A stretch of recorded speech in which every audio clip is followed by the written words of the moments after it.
बहुत सारे स्टूडेंट के दिमाग में ना एक क्वेश्चन रहता है कि अगर हम रीडिंग का थर्ड पैसेज पहले सॉल्व कर लेते हैं फर्स्ट पैसेज और सेकंड पैसेज के कंपैरेटिवली, तो हमारे ज्यादा आंसर रीडिंग में सही हो सकते हैं, हमारा स्कोर ज्यादा आ सकता है आइल्स रीडिंग में। क्योंकि बहुत सारे स्टूडेंट को ऐसा फील होता है कि जो थर्ड पैसेज होता है वो उनका टाइमली कंप्लीट ही नहीं हो पाता है। बहुत सारा टाइम उनका फर्स्ट और सेकंड पैसेज में वेस्ट हो जाता है और थर्ड पैसेज के लिए टाइम बचता ही नहीं है। और दूसरा रीजन ये है कि उनको ये भी लगता है कि थर्ड पैसेज बहुत ज्यादा डिफिकल्ट होता है, तो इसलिए थर्ड पैसेज को हमें पहले ही सॉल्व कर लेना चाहिए। तो इस वीडियो में स्टूडेंट हम पूरी तरह से इस स्ट्रेटजी की प्रैक्टिकलिटी देखेंगे। मतलब मेरा कहने का ये है कि अगर हम थर्ड पैसेज को पहले सॉल्व करते हैं तो क्या हमारा स्कोर बढ़ सकता है, कौन कौन से स्टूडेंट हैं जो इस स्ट्रेटजी को फॉलो कर सकते हैं। इससे पहले कि आप किसी कंक्लूजन तक पहुंचे, आपको शुरू से लेकर एंड तक इस वीडियो को देखना है। चैनल पे नए आए हैं, फर्स्ट टाइम आए हैं, चैनल को सब्सक्राइब कर लेना है, वीडियो को लाइक कर देना और शेयर कर देना। इससे पहले कि हमें आइल्स का थर्ड पैसेज पहले सॉल्व करना चाहिए या नहीं, आपको स्टूडेंट आइल्स रीडिंग का फॉर्मेट पता होना बहुत ज्यादा जरूरी है। आइल्स रीडिंग अगर स्टैंडर्ड पैटर्न की बात करें तो पहले पैसेज में दो टाइप के क्वेश्चंस आपको देखने को मिलते हैं, लेवल उसका इजी होता है। सेकंड पैसेज की बात करें, तीन टाइप के क्वेश्चंस आपको देखने को मिलते हैं, इजी टू मॉडरेट उसका लेवल होता है। और थर्ड पैसेज की बात करें तो भी तीन टाइप के क्वेश्चन आपको देखने को मिलते हैं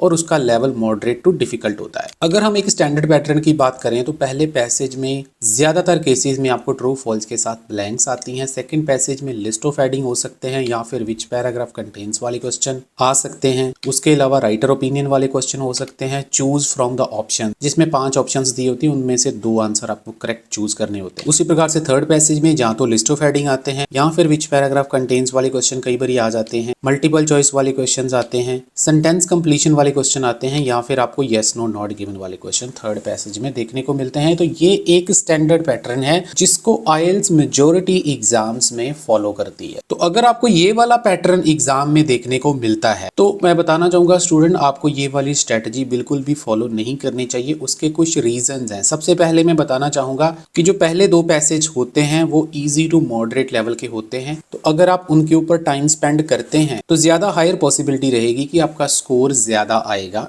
अगर आप ये वाले 2 पैसेजेस को पहले सॉल्व करते हैं। दूसरा इसका बेनिफिट ये है स्टूडेंट, जब आपको आंसर्स जल्दी मिलेंगे, पहले 2 पैसेज का लेवल इजी है, तो आपका कॉन्फिडेंस लेवल भी हायर होगा, क्योंकि जो पहले 2 पैसेजेस की लैंग्वेज होती है वो काफी अंडरस्टैंडेबल होती है as compare to third passage. Third passage की लैंग्वेज थोड़ी सी कमांडिंग, थोड़ी सी ज्यादा हायर लेवल की होती है, जो आम स्टूडेंट के समझ में नहीं आती है। तो जितनी जल्दी आपको आंसर्स मिलते जाएंगे उतना ही ज्यादा आपका कॉन्फिडेंस आइल्स रीडिंग एग्जाम में बढ़ता जाएगा। क्योंकि स्टूडेंट जो आइल्स रीडिंग का पैटर्न है वो ये वाली इंस्ट्रक्शंस को फॉलो करता है। कोई भी आइल्स रीडिंग आप उठा के देख लें, कैम्ब्रिज की या फिर रियल एग्जाम पेपर की, उसमें 25 क्वेश्चन उन्होंने ऐसे डिजाइन किए होते हैं आउट ऑफ 40 जिनका लेवल 6 बैंड का होता है। 10 क्वेश्चन उन्होंने ऐसे डिजाइन किए होते हैं जिसका लेवल 7 बैंड का होता है और 5 क्वेश्चन ऐसे क्वेश्चन होते हैं जिनका लेवल 9 बैंड का होता है। तो आपकी सबसे पहली कोशिश यही होनी चाहिए कि आपको जो 6 बैंड और 7 बैंड वाले क्वेश्चन हैं उनको ज्यादा अटेम्प्ट करना चाहिए। और जो ये वाले क्वेश्चंस होते हैं ज्यादातर वो फर्स्ट पैसेज और सेकंड पैसेज में ही होते हैं।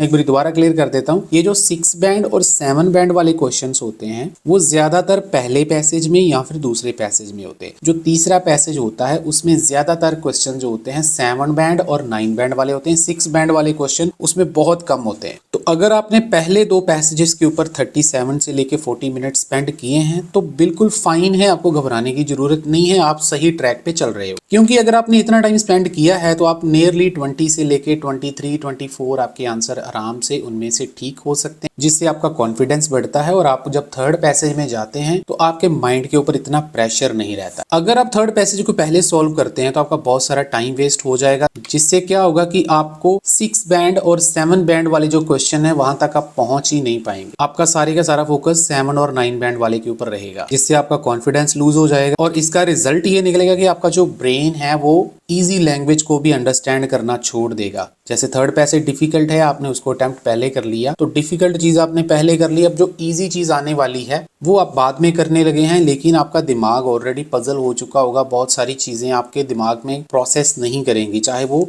लैंग्वेज इजी लिखी हुई है, लेकिन टाइम का प्रेशर होने की वजह से आप उस चीज को अंडरस्टैंड नहीं कर पाएंगे, जिसकी वजह से 6 और 7 बैंड वाले क्वेश्चन भी आपके छूट जाएंगे एग्जाम में। स्टूडेंट, अगर यहाँ तक मेरी बात आपको समझ आ रही है तो इस वीडियो को लाइक कर देना, लेना, चैनल को जरूर सब्सक्राइब कर लेना। आप लोग सब्सक्राइब नहीं करते हैं, सब्सक्राइब कर लेना ताकि आप लोगों को नोटिफिकेशन मिलते रहें। अब कौन सी सिचुएशन में आपको थर्ड पैसेज पहले करना चाहिए? अगर आईडीपी वाले या ब्रिटिश काउंसिल वाले आईएलटीएस रीडिंग का पैटर्न चेंज कर देते हैं तब आपको थर्ड पैसेज सॉल्व करना चाहिए।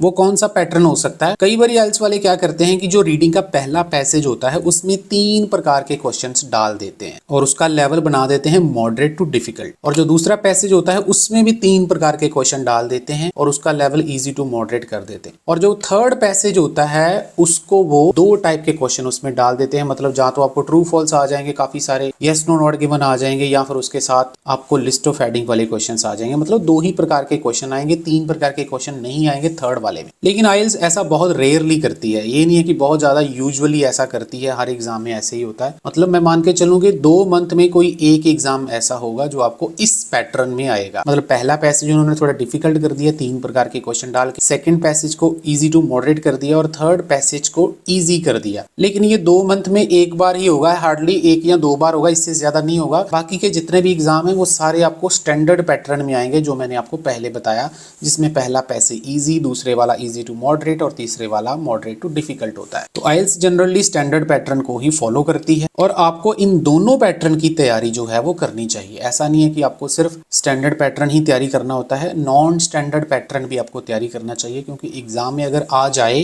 तो आप उसके लिए प्रिपेयर्ड रहें। बाकी ये ज्यादा चीजें हमने अपने क्रैश कोर्स में डिटेल में कवर कर रखी हैं कि आपको किसी भी प्रकार का पैटर्न आ जाए तो आप उसको कैसे अच्छी तरीके से सॉल्व कर सकते हैं। हमारा जो क्रैश कोर्स है उसके रिजल्ट हमारे बहुत ज्यादा फैंटास्टिक रहते हैं, आप लोग स्क्रीन के ऊपर देख सकते हैं। हमारे क्रैश कोर्स में से बहुत बड़ी रीडिंग के पैसेजेस, राइटिंग के टास्क, स्पीकिंग 100% हमारी जो है वो रिपीट होती रहती है एग्जाम में। आप लोग स्टूडेंट का रिजल्ट चेक कर सकते हैं, रिव्यू चेक कर सकते हैं। अगर आपको चाहिए तो आपको नंबर स्क्रीन के ऊपर दिख रहा है, आप हमारे साथ कांटेक्ट कर सकते हैं। चार्जेस उसके 2500 पर मंथ रहेंगे। अगर आप 3 मंथ का प्लान लेते हैं तो फिर वो आपको 3500 का पड़ेगा। आने वाले टाइम में इससे भी ज्यादा अच्छी वीडियोस आपके लिए लेके आने वाला हूं, तो चैनल को सब्सक्राइब कर लें, लाइक कर दें और इस वीडियो को शेयर कर दें।